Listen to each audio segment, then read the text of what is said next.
அஸ்ஸலாமு அலைக்கும் ஃப்ரெண்ட்ஸ். இன்றைக்கி மினி விழாக்கில் இன்னும் டிஃபன் சாம்பார் எப்படி செய்யலாம்னு பார்க்கலாமா. அதுக்கு ஒரு கப்பு நான் வந்து பாசிப்பருப்பு எடுத்திருக்கேன். ஒரு 1/4 கப்பு துவரம்பருப்பு எடுத்து ரெண்டையும் நல்லா க்ளீன் பண்ணி எடுத்துகிட்டு வந்துட்டேங்க.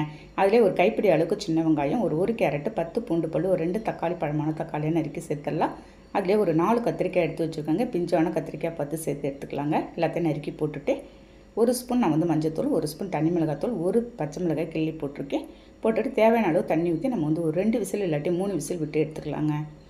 பாருங்கள், ஒரு 2 விசிலில் உங்களுக்கு வந்து நல்லா வெந்து வந்திருக்கு. அந்த காய்கறி எல்லாத்தையும் நல்லா கரண்டியாலே மேஷ் பண்ணி விட்டுடுறேன் நான்.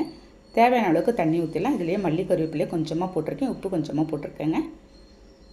அவ்வளோதான், நல்லா மிக்ஸ் பண்ணி விட்டு நான் வந்து ஃபைனலாக தாளிப்பு தான் பார்க்க போகிறோம். ஒரு வானல் வச்சு ஒரு 2 ஸ்பூன் எண்ணெய் ஊற்றி கடுகு பருப்பு வெங்காயம் போட்டு ஃபஸ்ட்டு வெங்காயம் நல்லா பொரியட்டும். அதிலேயே கருவேப்பிலையும் காஞ்ச மிளகாயும் போட்டு ஊற்றிட போகிறேங்க. அவ்வளோதாங்க, சூப்பரான டேஸ்ட்டில் ஒரு டிஃபன் சாம்பார் இன்றைக்கி வந்து ரெடி பண்ணியிருக்கேன். இட்லி, தோசை, பூரிக்கெல்லாம் சூப்பராக இருக்கும் காம்பினேஷன். ட்ரை பண்ணி பாருங்கள். கண்டிப்பாக கமெண்ட் பண்ணுங்கள். இந்த வீடியோ பிடிச்சிருந்தா லைக் பண்ணி ஷேர் பண்ணுங்கள். பாய்.